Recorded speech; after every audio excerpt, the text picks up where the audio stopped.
Good evening, everyone, and Assalamu alaikum.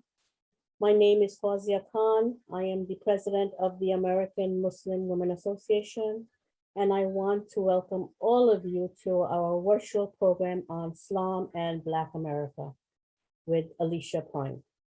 Today is part one, African Islamic Roots, African American Islamic Legacy in America.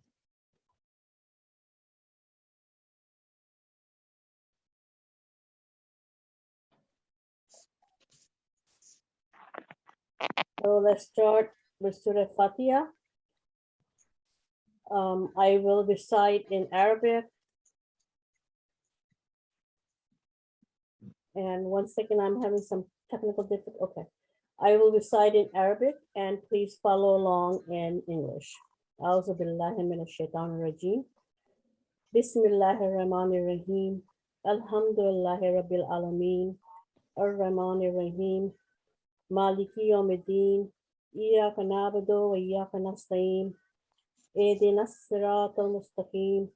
Siratal lazina an'amta alayhim ghayril maghdubi alayhim waladdallin. Amin. A little bit about AMWA and AMWA's mission. I see some new friends on today.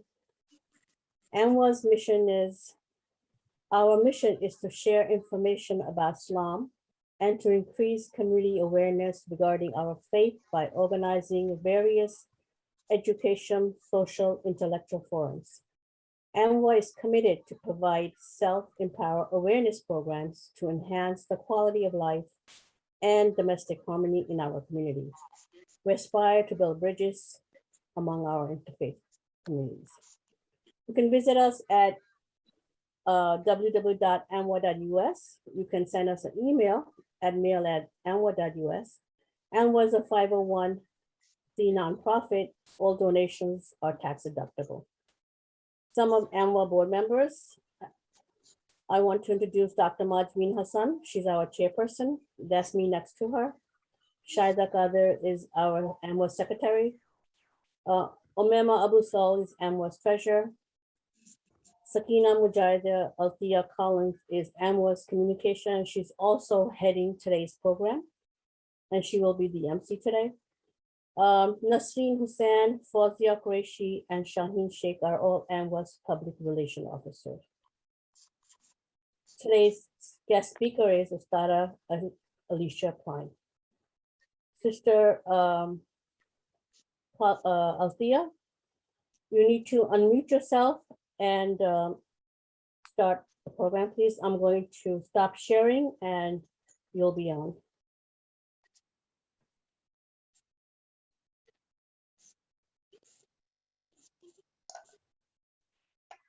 Assalamu alaikum, peace and shalom. Welcome to the American Muslim Women's Association's Black History Month program. Thank you so much for joining us.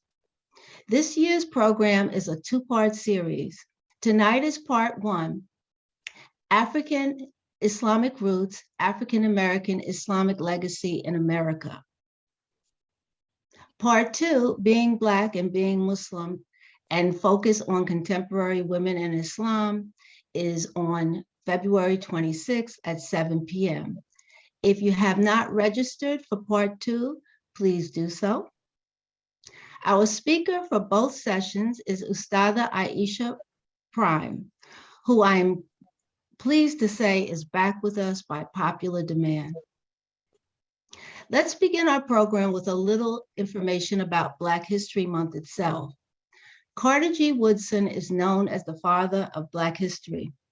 He was the son of former slaves, yet in 1912, he became the second African-American to earn a PhD at Harvard University.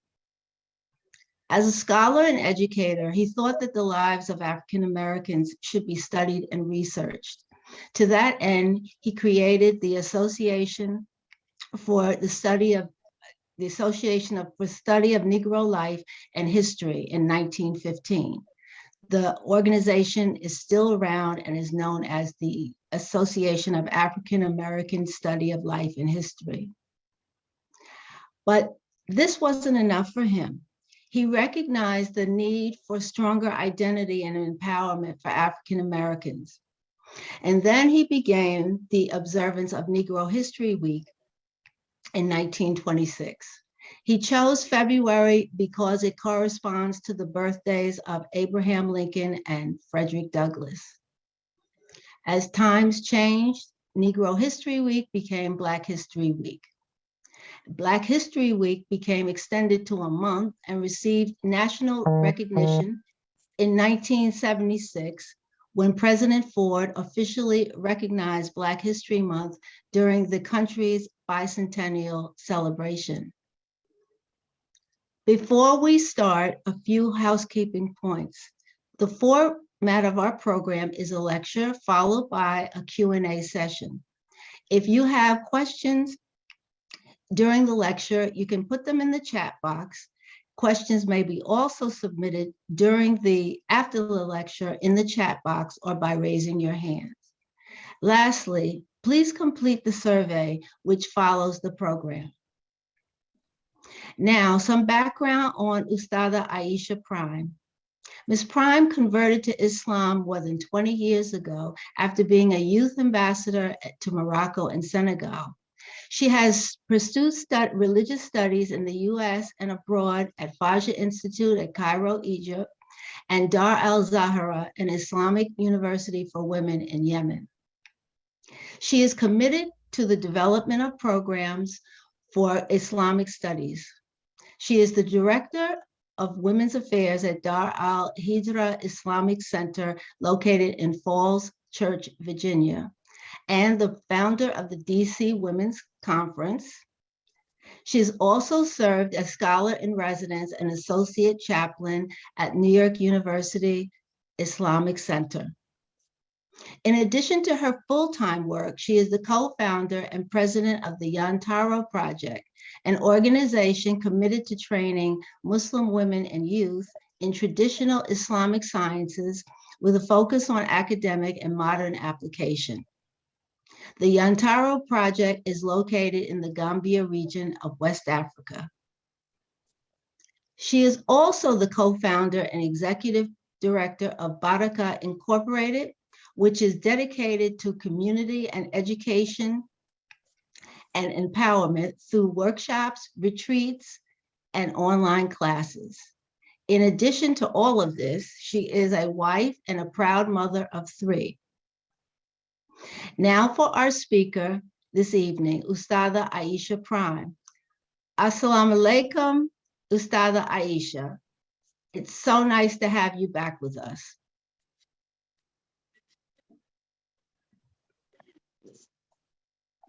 Please unmute yourself, Ms. Prime.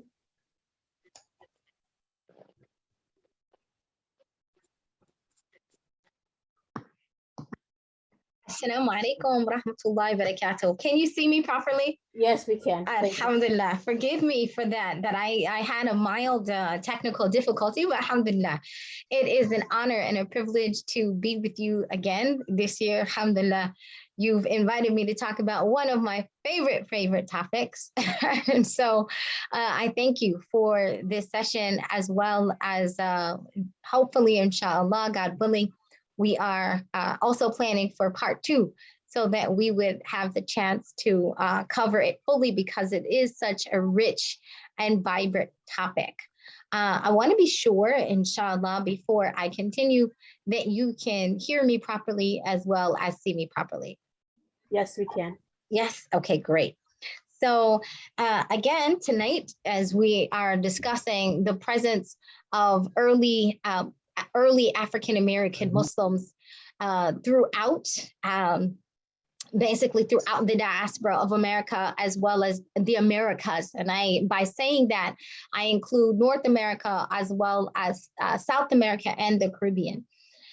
So first, I want to get started in terms of talking just a little bit about why this is significant, like why this is an important topic to even discuss. Like, why is it something that, why would we specifically want to separate the presence of people of the African descent, or specifically from Africa, the African diaspora, within within an Islamic context, right? Like, why does race matter in this? And partly it has to do with, of course, upon the formation of the Arab National League, or the National League of Arabs, what happens is that the narrative of Islam became centered specifically around Arabs.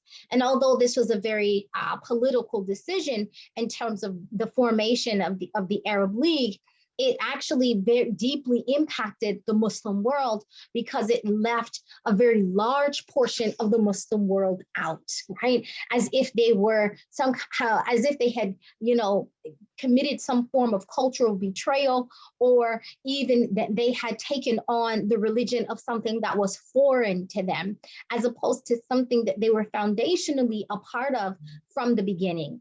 And so even to the point that when we look at the beloved Prophet Muhammad, peace and blessings of Allah be upon him, that initially people only think, right? They believe that the only companion that was with the Prophet sallallahu alaihi wasallam, peace and blessings of Allah be upon him, that was of African descent is Bilal, right? And that's, just incredibly untrue, a very huge myth, as opposed to something more likely, not just more likely, more true to the story, is that every aspect of the Prophet Muhammad, peace and blessings of Allah be upon him, every aspect of his life, he lived in close proximity to people of African descent. And we'd have to get into, for example, Saudi Arabia comes from the word Saud, which is the root of it as Aswad, which is black, right? Which means in terms of this land of Blacks. And so that was but understanding, of course, the way that we understand Blackness inside of the American context is, of course, due to the result of colonization, as well as the American experience of slavery, right? And so the way that we understand Blackness is very different than, of course, the entirety of the world prior to what we would call the invention of the way that Blackness is defined in America. And so I want to speak of it in terms of from the perspective of those who are of African descent or of the African diaspora, to speak directly in terms of their origin, their ethnicity, right? And then when we get into color, right, because Arab, right, to be Arab literally means that you just speak Arabic.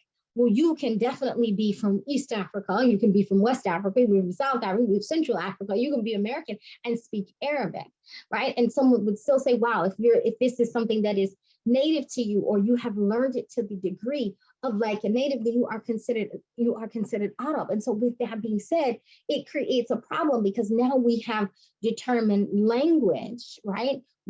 And that language translates into so many places, that we have translated a language into race, right? And that's why I say it becomes deeply problematic. So when the Arab League was formed, it left out, right, a large portion of people. And so even including people in North Africa who were originally Berber, right? Like, for example, in Morocco or in Tunisia or in Algeria, who never were considered Arab, or only considered Arab because of the language that they later began to speak. That wasn't their native, right? That wasn't their native tongue. They later began to speak Arabic and begin to separate kind of North Africa, right? Separate from the rest of Africa, and made Moroccans, Tunisians, Libyans, Algerians, almost as if they were and even Egyptians in some cases, as if they were no longer African, right? And that, there's a huge political let's say, impact in terms of the way that we understand that. And so that's huge, because the relationship with the Prophet sallallahu alaihi wasallam, peace and blessings of Allah be upon him, again, in terms of the presence of people of African descent are always around the Prophet. They are foundational to building that his community, the prophetic community. As a matter of fact, even when we look at the Quran, majority of the Quran takes place in Africa, right? Like when we talk about the story of Moses, or the story of Joseph, this is all inside of Egypt. Even when we talk about where Jacob migrated, Yaqub migrated, right, into Egypt is from a more central portion of Africa and then into Egypt. But because we kind of looked out of Egypt as it no longer belongs to Africa, and then it has become problematic. And so we've almost looked at Africa and Islam as almost, you know, as if they are, it's a phenomenon that those two could be synonymous, or that they could be, you know, inclusive, and not something that is inclusive. And it's important because so that people of African descent who are Muslims, right, are not, they have not somehow entered into something that was foreign or something that was belonged to someone else, as if they adopted an Eastern faith, as often is considered, as opposed to that Africa was a part of their faith, a part of the Quran, a part of the foundational prophetic community from the beginning. And so that's important for us to understand. And so as we begin to, as a matter of fact, when the Prophet was persecuted, when the Prophet and the first Muslims were persecuted, the command for the first migration that was given was to Abyssinia, which would be considered modern day Ethiopia and a portion of Somalia, and actually basically in the Horn of Africa. And so of course that community, a very large portion of the Quraysh who migrated and lived there. Some of them were originally Abyssinian, right? So they were just going back home. But then some of them coming from Mecca and those tribes then settled inside of Africa. And that, and some of them continued, right? Continued to go into Egypt, continued to go west, as well as to spread the message of Islam, which was also a continual process. Like Islam was not something that was new to Africa. It was a continuation of that prophetic message that had been happening for beyond centuries, for thousands and thousands of years. As we know that Muslims say that Prophet Muhammad is the last prophet and messenger. And so again, that when Islam began to reach into these different parts of Africa, they said, now this is the final prophet. This is the last prophet who has come. And this is a continual message, as what in Islam, the term is Hanafiya, right? That they were already on the path or the religion of the belief of one God. And so as that religion continued to spread, or the message of Islam, like the Prophet Muhammad is born and he's teaching, that it caught fire, right? And so there's a big misconception that Islam was spread by the sword, through fighting, through colonialism of Arabs, and that actually is just not a true fact. And so it's important that we then understand how Islam becomes so, has such a strong presence and such a strong grip, right, on West Africa, and how there are tribes inside of West Africa that have been Muslim for over 1,000 years, right? Or identifying with the religion of Prophet Muhammad for over 1,000 years. And that's because of that initial migration continued the message, as well as companions begin to spread. As a matter of fact, one of the great ancestors that we all know from Alex Haley's book, Kunta Kinte, comes from the tribe of Uqba bin Nafi', who is a companion of Prophet Muhammad, peace and blessings of Allah be upon him, who traveled initially into North Africa. And then his descendants began to migrate south. And so Kunta is like a tribe or a group, right? And Kinte is the name of that group. And that group, again, belonged to the companion Uqba bin Nafi', who also, one of its descendants, right, which would be a cousin to Kunta Kinte, is Fatima, who was Karawain, which is the first, one of, not the first, Timbuktu is the first, Sankor Institute of Timbuktu is the first, but the university inside Morocco, that is known as one of the oldest Islamic institutions, definitely oldest library in the world. And so this great Qarawain, which still stands today, is also like a distant cousin of Kunta Kinte, who then, as we know, ends up in Gambia. Now, why is that significant? Because as we know, Kunta Kinte is then captured inside of the Gambia region and arrives in America, right? And so what's, and if you'd like to know more about that, there's a great YouTube video actually by Mustafa Briggs, right, from the UK, who kind of gives even more details about that. Even more kind of even gives the visual details about that. Mustafa Briggs, Mustafa Briggs, Briggs, who is a great historian currently studying at Al-Azhar in Cairo, Egypt. And so with that being said, I will start our journey into the Americas. And again, part of why it's important is because a lot of times when we talk about African Americans, we start their history at slavery, right? Which is deeply problematic because it robs them of the humanity that you're talking about. People who were, who were historians, who were scholars, who were architects, who were engineers, who were navigators, sailors, those who were farmers, those who were mothers and fathers and husbands and wives, and were connected to families and communities and nations of people, and had a very rich and long heritage and lineage. And so in order to see them in their full humanity, it's important that we don't start the narrative at slavery, right? Because you have to know exactly who was enslaved, right? And at what point did they only arrive in America? Did Muslim Americans, Muslims of African descent arrive in the Americas only through slavery? No. Right? They are actually arrived in America about 300 years before Columbus, right? Before Columbus attempted to even claim that he had discovered. And I'm going to pull this up if you will allow me.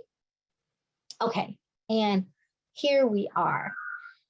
And so Muslims in America before Columbus, there are a number of them. But again, this is such a rich and vast topic. I will do my best to try to keep it very fast and very quick, and tell the story of Mensa Abu Bakri. And I'll go back to the previous slide. So Mensa Abu Bakri, as we're all very familiar with Mansa Musa, who took to the throne in the early 1300s in West Africa, of the large kingdom of Timbuktu. He's known as the richest man to date. He would be considered a multi-billionaire according to today's standards. And we know that when he went to make his pilgrimage to Mecca and began to travel east, as he traveled, he took a caravan of over 2,000 people with him. And everywhere they went and he dropped gold, that it changed the currency of that place. Now, Mansa Musa being now the leader, that time the Khalifa or the king of Timbuktu was known as this great city of knowledge. And so as he, how did Mansa Musa come to power? Because his brother Mansa Abu Bakr. Yes. Can you please put your PowerPoint into view and to slide? Okay, sure.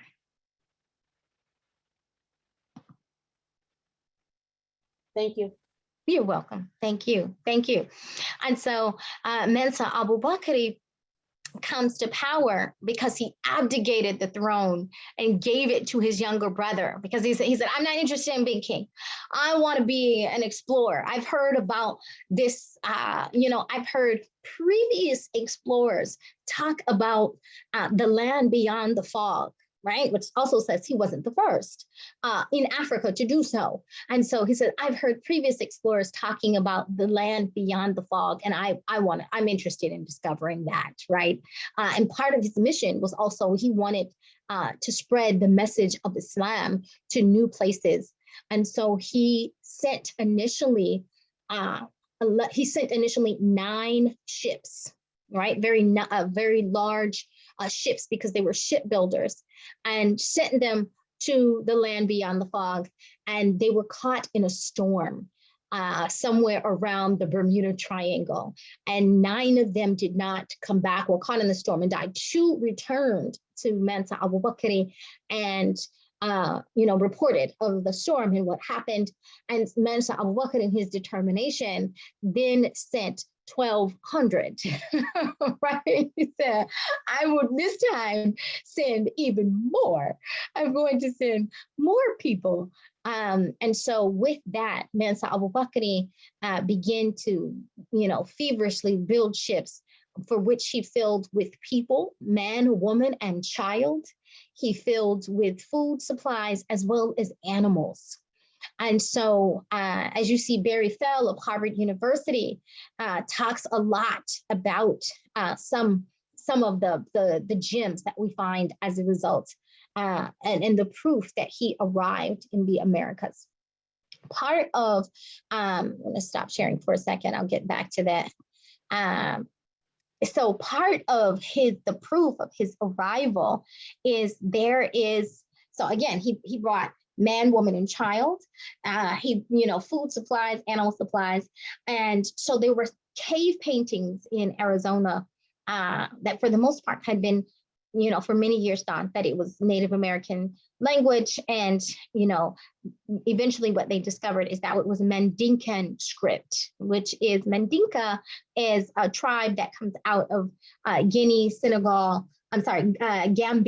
Senegal, Mali region, right? And so in that region, they speak Mandinka.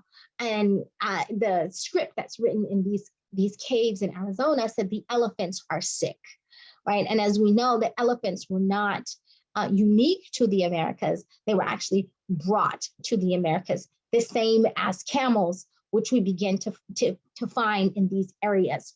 There's another thing that was discovered not only inside the southern portion of America through Arizona, Texas, and parts of Louisiana, but then we begin to find it in Brazil as well as in Venezuela. And there's a type of gold. There were some spears as well as arrows that had the tips of it were in gold, and it was called Iquani. They called it guani, which was a derivative of the word Iquani, which is basically the family of Hani. When the archaeologists did more study on this particular gold, that this is the gold that can only be found in the origins of West Africa. And so this is some of that, gold that we heard a lot about that, got spread eastward with the brother of Mansa Musa, but we find it now being spread westward into the Americans with Mansa Abu Bakr. We also find a number of documents, marriage documents, Sharia documents of contractual agreements with marriage between Mandinkas and a number of Native American tribes inside of the southern region of America, as well as some Native folk that we find in South America. And so Leo Weiner talks a lot about this. You can also, find some more details about this. Sorry about that. You can actually find more about that from Ivan Van Sertima. They came before Columbus. These are just a couple of the texts, Africans and Native Americans.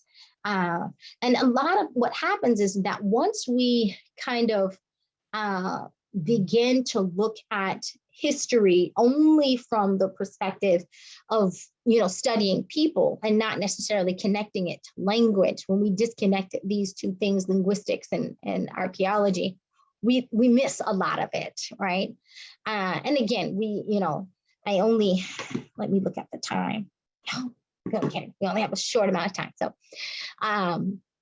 but it's possible that I can share this presentation with you guys and you can share it with your members if you like.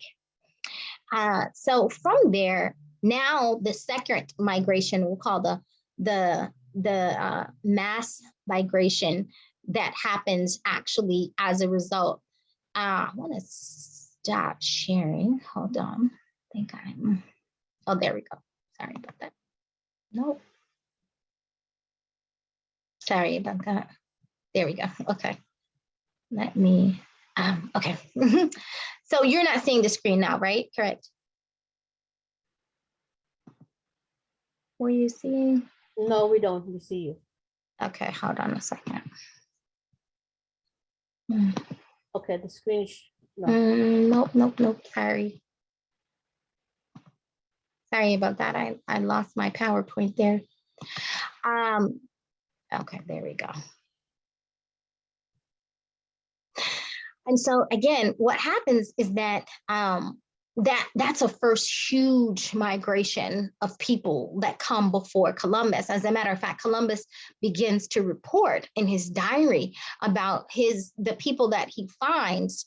He says look very similar to Moors. Right? He describes them of the Moors that are in Spain. Now we know the Moors that he's talking about are the Muslims from North and West Africa who were then living in Spain. And then of course, between those wars, some of them were kicked out of Spain. And literally, subhanAllah, some of those Moors actually traveled with Columbus. And so what's beautiful, what's known about the Columbus trip is that he was given two maps. He was given the opportunity of two maps. One was the Peary's map, which was discovered in discovered in Istanbul, that actually gave more detail of America, the internal aspects of America, more than any other map to date. And part of that was about that journey of Mansa Abu Bakr, that it detailed the Blue Ridge Mountains, the Appalachian Mountains, it detailed the Mississippi River, more than any other map prior to that, to date. But there was another Italian who had given Columbus a map, and that map was off by about 25 degrees. And so, as we know the story, that Columbus ended up, he wanted to go with the other European map, thinking that it was more accurate. And we know what happened with that.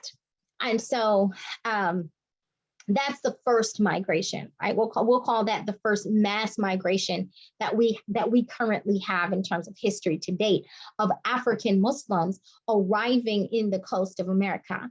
The next one is that we have those who were coming actually with Columbus on those first few trips. The first one was someone who was helping him navigate the ship. And another time, there were those who came with him to navigate as well, to bring him back to the Americas in order to, we'll just talk doing more exploration and more of what we would call he was doing on that journey. But he details, again, even his son even shows the map of his father, talking about that even on the hilltops or the mountaintops in Cuba, that he described buildings that looked like the mosques that had been built by the Muslims in Spain. And so, again, this was also some of the presence of the West Africans who had been there. The history in terms of how West Africans had been going back and forth inside of Brazil and inside of South America is long and rich. Then we'll get to the slave trade, that section I call Quran in Chains, where now, as a result of, hold on, let's see if we can.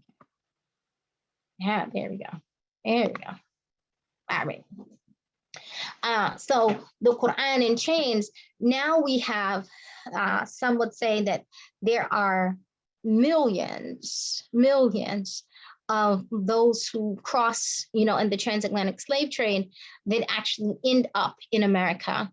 Many of them, of course, majority of them coming from West Africa, coming from that region, which currently, as we know, is between 90 to 95% Muslim. So, and it says that those who arrived in North America, South America, in the Caribbean. So if those regions today are about 90 to 95% Muslim, and that hasn't changed much in almost 1,000 years in terms of the amount of Muslims in those regions, that of which more than 70% of the slave trade was bringing in, right, from that particular region of Mali, of Senegal, Gambia, Guinea, Ivory Coast, Benin. so the population by which that becomes closer, almost coast to coast, in terms of who arrives in the Americas, a very large portion, we'd have to say majority of them would have to have been Muslim. So some of the famous Muslims that we know of are Ayub Suleiman Jallo, Yaro Mahmoud, Omar ibn Sa'id, and Abdurrahman Ibrahim. And so I mentioned these particular men as being famous. Yaro Mahmoud in the beginning, as you can see, is known as like almost the father of Georgetown, which is, Washington, D.C., and some of the first banks that were established. All of these men who are present, and it's interesting that, we have to talk more about why don't we see more prevalence amongst women, but all of these men were known to be polyglots, that they spoke multiple languages, much more languages or many more languages than their captors. And so that was part of the, that when they realized who they had enslaved, that these were great scholars, these were men who were writing books and text, right? These were men who were teaching in multiple languages, sometimes up to 5 or 6 languages, as is mentioned, that many of them spoke Mandinka, Wolof, Jola, Fulani, as well as Jola, Fula, missing a couple of them. And so in addition to speaking Arabic, and so what was known, interestingly, about the transatlantic slave trade is that one of the things that would happen when there would be slave revolts, so initially they would try to mix up people from different tribes and hoping that they would not be able to communicate with each other in order to attempt escape or to attempt to rebel. And so what was known is that Muslims who collectively spoke Arabic, no matter what region that they were from, could easily communicate with each other, as well as then lead other groups of people. And so in the late 1700s, it actually became illegal to import Muslim slaves because of their known, ability to revolt and their known ability to lead people or to even navigate themselves back. And so these are very prominent figures inside. These men are known, as a matter of fact. A funny story about Omar ibn Sa'id is that his captor wanted to convert him to Christianity. And so basically, if you were known to convert to Christianity, then there would be certain incentives for that there were certain freedoms that were given as a result of that. And so thinking that they had, converted him to Christianity, they asked him to write the Lord's Prayer in Arabic. And so he agreed to do it and wrote out what they thought was the Lord's Prayer in Arabic, and they hung it on the wall years later to discover that he had written the 96th chapter of the Quran, which is إِذَا جَاءَ نَصْرُ اللَّهِ وَالْفَتْحُ, when will the help of Allah come? Having pretty much tricked them, thinking that he had converted to Christianity, when in fact he was very much still Muslim. There was a lot of again, material that we could continue to cover. I want to go through the early Muslim community, kind of jump a few years, and we begin to find the presence of Islam showing up in New York. And I want to, just mention very quickly, the Nation of Islam doesn't come until like the 1930s, but we have the Islamic Mission of America actually showing up in 1918 in Brooklyn, New York, and spreading into Harlem. Now, what's significant about the Islamic Mission of America is it has a huge influence on the Harlem Renaissance, because the founder, or that we know, the main teacher, Daoud Ahmed Faisal, the older man that is actually with Malcolm, is that and the husband of this woman, Sayyidah Khadija, is a known jazz musician. And so as a known jazz musician, he's known actually for, so he becomes known for like basically teaching Islam And so with that, with him teaching Islam, there becomes almost like this mass conversion, right? Has a mass conversion of people in that community. And so the Harlem Renaissance is actually deeply influenced by the presence of Islam. As a matter of fact, many of those jazz musicians began to travel. As jazz became known in the world, America, the government actually shipped out some of them as cultural ambassadors. And so as cultural ambassadors, they were kind of making it known the presence of Islam amongst African Americans in the Americas. This sparked a huge movement called the Dar es Salaam movement that you had that went from New York all the way to Atlanta, and let's say from the East Coast, from Philadelphia all the way through Ohio, and started huge movements. Sayyidah Khadija was known to start in terms of these societies of Muslim women who were very much committed to women's empowerment. As we look to the right and talk about the women of the Nation of Islam, I bring that picture is because they start something that's very central to American culture, and that's the homeschool movement. Is that these women, there was a statement of Malcolm X before he became Al-Hajj Malik Shabazz, where he said only a fool would allow the oppressor to educate his children. And so there was a huge movement amongst women in the Nation of Islam to educate their children at home. And so there was a big court case that came about, but they ended up winning. And so that began the first kind of homeschool movement that we see. I'm going to start wrapping up really quickly because again, these are some of the early American communities. Hold on 1 second. I'm going to stop sharing. Go back to it. And so again, we could get in terms of influence. What's known is that this spirit of resilience happens early. I'll end on a story of Imam Makandal, and Imam Makandal was a great scholar as well as a Quran teacher inside of West Africa. And he noticed that a number of his students were coming up missing. And as they were coming up missing, he then began to inquire about their whereabouts and were told they had been kidnapped and sold into slavery. Imam Makandal then had himself sold into slavery with the intention of finding his Quran students. And so when I gave the title, the Quran in chains, this was one of the statements of Imam Makandal, that you cannot chain the Quran, you cannot enslave the Quran, because they looked at someone who had memorized the Quran as a walking Quran.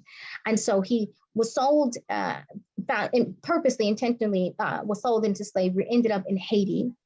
And long story short, was known to speak and teach and punished many times for teaching Aqidah in Arabic. Aqidah is like Islamic creed and belief in Arabic in the fields of Haiti. And then after being tortured multiple times, he escaped and began to live on the edge and in the mountains. And long story short, he acquired a number of students, including Toussaint L'Ouverture, over the years. After being discovered and started what we know as the Haitian Revolution, which then began a number of revolts inside of Brazil, and then actually began to spread to the Americas. And so this spirit of resistance, this spirit of that we are not a people meant to be enslaved, that we come from a great history, that we come from a great, we come from a great lineage, not only was something that caught on with the Muslims in Haiti, but he began to unite all people of faiths in order with that message. And so again, that spirit of resistance came into self-reliance and building your businesses and having your own communities. And that became the spirit that led to a lot of the early African-American Muslim movements. Again, the presence of African-American Muslims are deep inside, some of the early American Revolutionary Wars, down through, you find them with Native Americans down in Florida. You find this spirit quite present. And so I thank you so much for inviting me. and for listening. Inshallah, I am open for questions.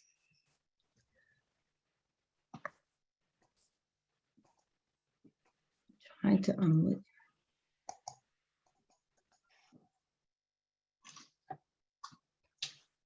Trying to unmute myself. Assalamu alaikum.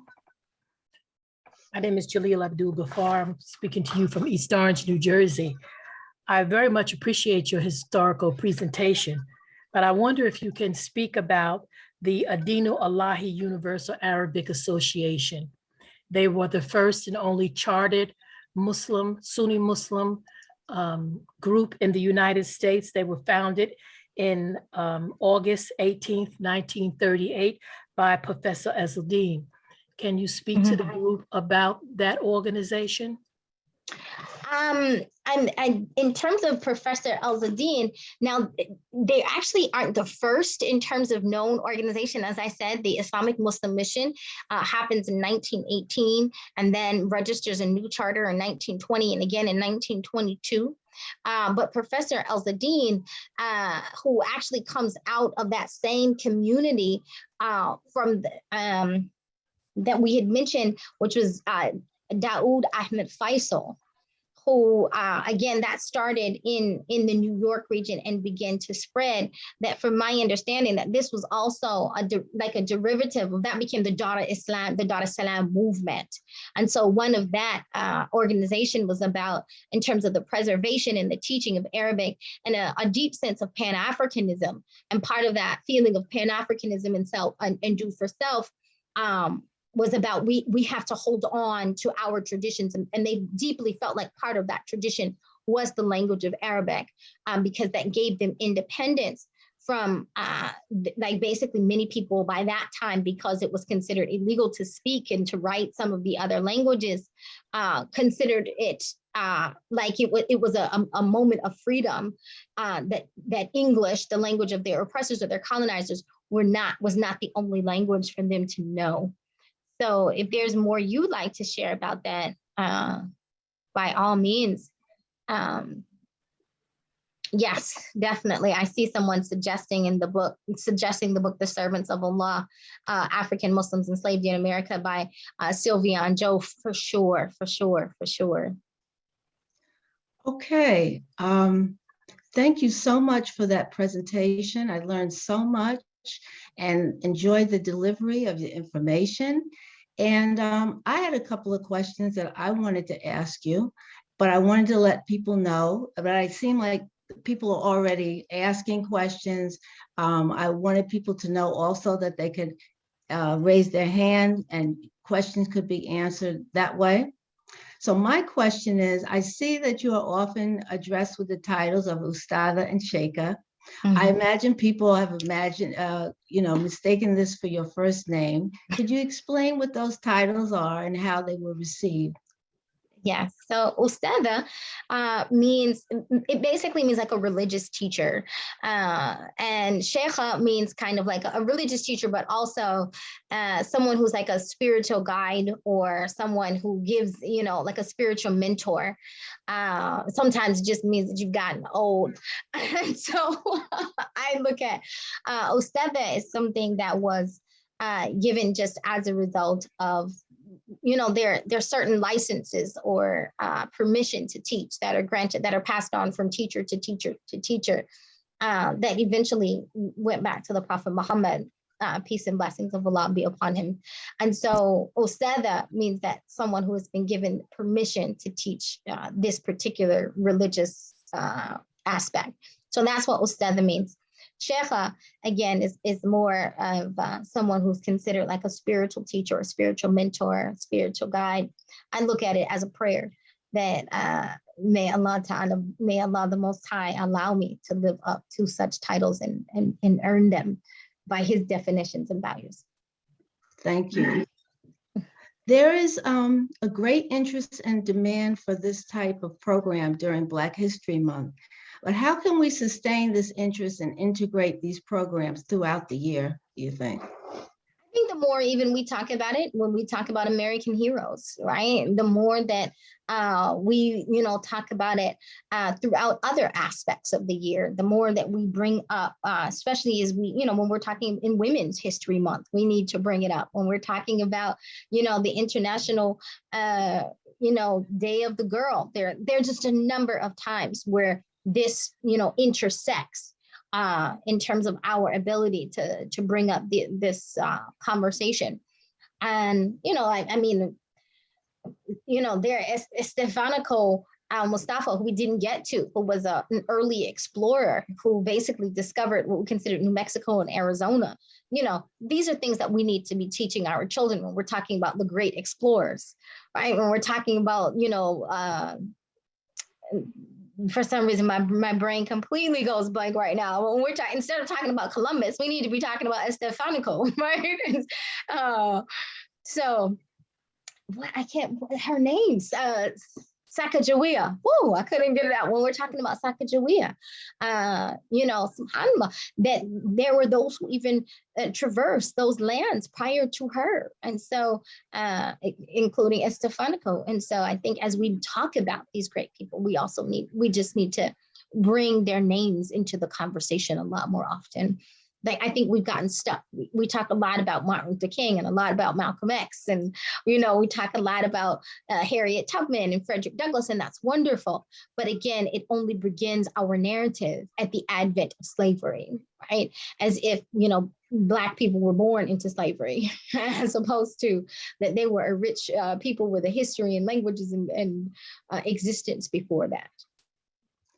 Thank you so much. I see we have a couple of more questions. I wanted to know if you had any more time to share with us, or, how we can go for a few more minutes. We can go about okay, 3-4 thank you minutes. so much for your generosity. One question that's in the chat is that why are these men not included in American or African American history? So in African American history, they've actually become, particularly Abdurrahman Ibrahim, that he actually has a movie made about him called The Prince Amongst Slaves, because he was actually the prince of a great kingdom inside of West Africa, Futa Jalon, which is one of the greatest kingdoms known to date. And so there's and how he was kidnapped and sold into slavery. So there's actually a fascinating movie about him called The Prince Amongst Slaves. Why is it included in terms of American history? There's a number of things. Erasure is serious, right? Erasure of the presence. And I think initially, people thought that in order to make America seem great, then the way that we discuss America again is almost we keep certain American heroes, at the top in order to keep that narrative going. Because if we are to bring these people forward, right, then we actually have to be more truthful about what are some of the things that they overcame in order to be great. Right. And then it gives a different narrative in terms of that, there's almost like a belief that to be African American is synonymous with slave, right? It's like there must be some Black pathology that keeps them poor and destitute and in the ghetto. And then when you realize, no, these were quite intelligent people who spoke multiple languages and who were great scholars and teachers and, again, architects and engineers and navigators, then that tells a different story, right? That's a very different narrative. And so it's upon us, to keep that narrative told. Even the way that when we talk about Spanish soldiers, we only view them from a European glance. We don't actually realize that those Spanish explorers that they're talking about were actually Moors. Many of them were actually African Moors that had moved to Spain. And so, we kind of just, but we have to, the story that says, son asked the father, Father, how come in every story the hunter is the winner? And he said, because the hunter has the pen. And so it becomes incumbent upon us to write more. Okay, thank you. I'd like to take, I see Sister Ola has had her hand up for a while, so you can unmute Yes. yourself and ask a question. Thank you so much, Sheikh Aisha Prime, for this amazing presentation. You gave so much information that it was a lot, and I'd like to just expand on something that you said, because I'm fascinated by this personally, and I think many people in our audience would find it very interesting. You did mention that there was Muslims in America before Columbus, Yes. and you mentioned something about Arizona and some information. Can you just expound a little bit more about that, please?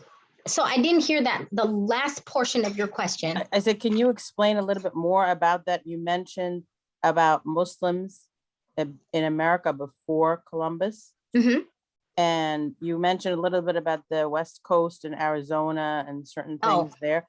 So can you Yes. just explain a little bit for us, because I find this very fascinating information myself, and I'd like to learn more about it. I'm Sure. sure everybody else might too. So Muslims in America before Columbus, again, that text, those three books I mentioned, they came before Columbus by Ivan Van Sertima, the relationship between Africans and Native people.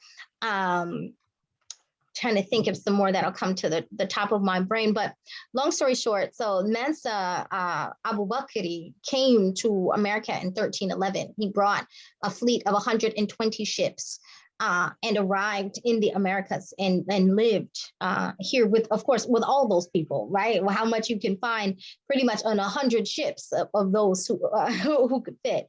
And so many of them intermarried with Native Americans, lived here for a very long time. As a matter of fact, we're living we're living and breathing and had very sophisticated societies, because that's another myth that like America would not have been developed had Columbus not come, as opposed to there was quite a bit of development that was actually happening. Again, very extensive land documents as well as marriage documents, business contracts that were happening between tribes, peace treaties that were happening between tribes. And so we find the presence of even Arabic, not only in names, but in the influence of many, many Native American tribes. And so we find that presence, the physical evidence of it up the Mississippi River inside of Arizona, and a lot more of it actually even inside of South America in the presence of Venezuela as well as in Brazil. Barry Fell has some from Harvard University, has several articles on it. Leo Weiner also talks about it from Harvard. So also in South America and Latin America and Oh, yes. the Oh, Caribbean, yes. all that area. So it wasn't just in the United States of America. No, not only in the United States. Okay, thank you so much. You're Very welcome. informative. Okay, I don't know if there are any more questions, but I think we're just about at the end of our program here. We appreciate the enthusiasm of all our participants. I see there's Sister Ola asked if we could write down the books. I'm not able to do that, but I don't know if Sister Prime is able to write it in the chat, a couple of the books she mentioned before we sign off. I can pull it up. I will go back. Hold on, let's see.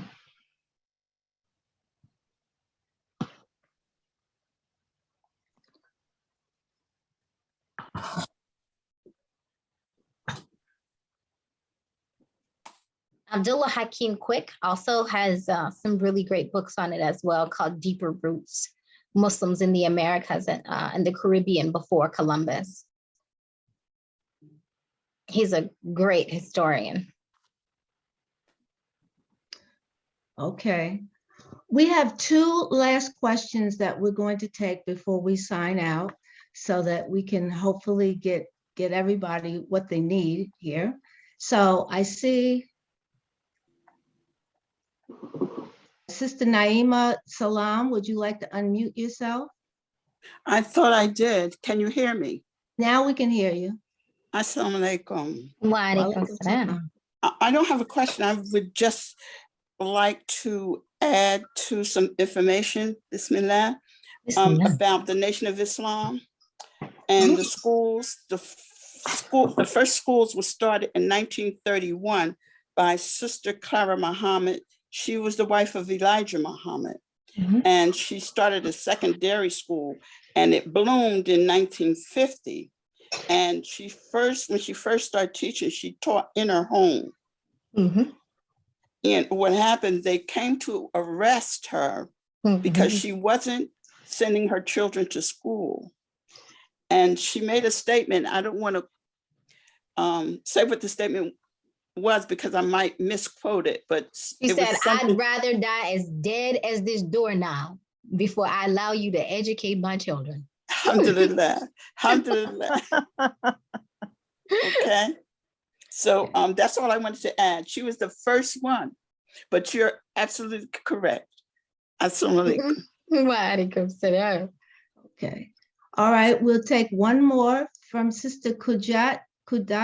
I don't know if I'm pronouncing your name right. If you could unmute yourself.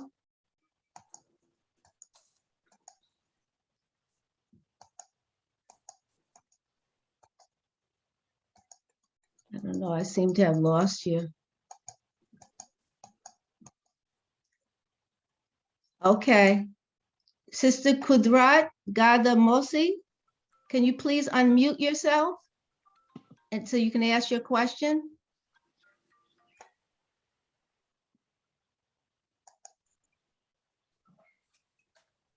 Please unmute yourself.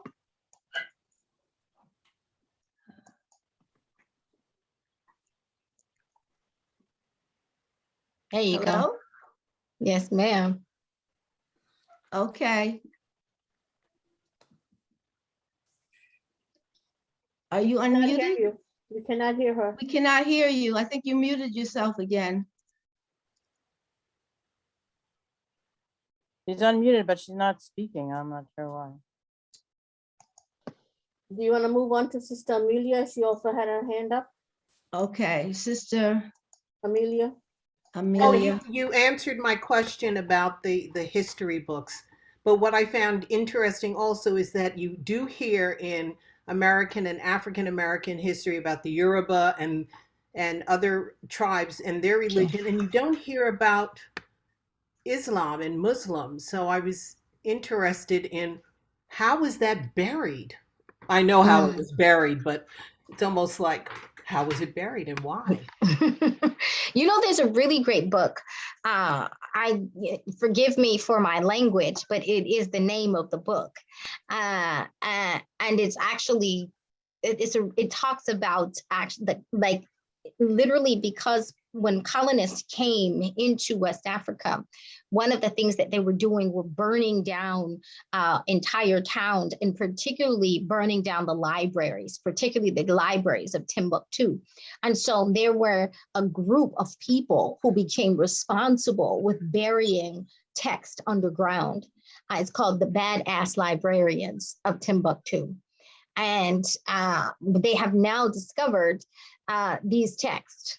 And, you know, basically these just like an underground city of libraries, to the point that Henry Louis Gates, when he saw it, he actually wept. And when they asked him, why did you weep? He said, because I had been taught that their tradition wasn't a written tradition, that it was that West Africa was mostly an oral tradition.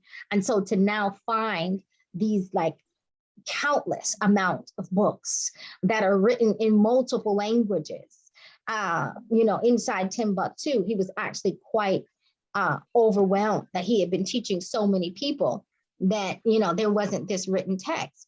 And so literally, I say that to say is a lot of it has been buried.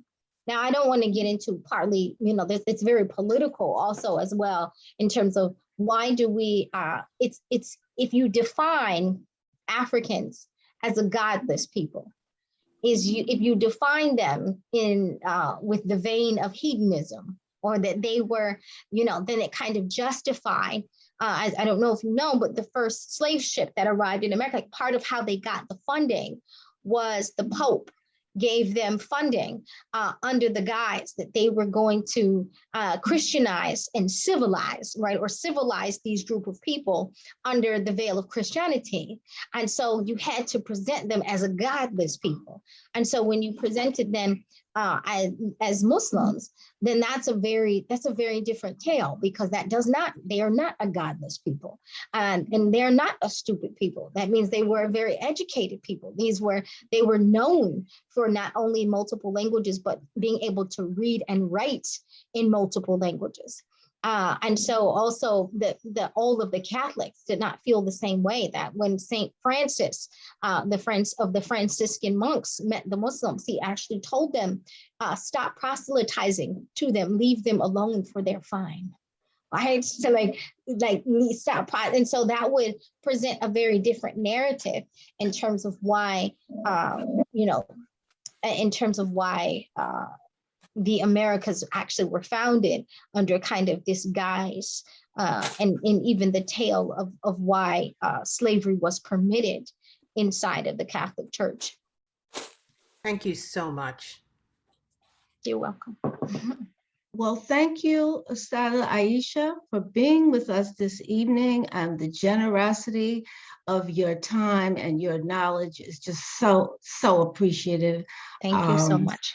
I've learned so much, and I pray that everybody else who tuned in did and was able to be patient and stay a little longer with us. We thank for that. So we are getting ready to conclude our presentation of the African roots of Islam and African American legacy in America. I thank all the participants, and I want to remind everyone that we will be having a survey after the program, so please fill it out so AMWA can, so we can plan for the future. And part 2 of this series, Being Black and Being Muslim and focusing on contemporary women in Islam, is on February 26th at 7 p.m. Please remember to register if you haven't already done so. So this concludes our program. I pray that everyone stays safe and takes good care. Assalamu alaikum, peace and shalom. Great. Walaikum assalam. Alaikum assalam. Alaikum assalam. Alaikum salam rahmatullah wa barakatuh. And thank you. Wa alaikum assalam. Thank you very, very much.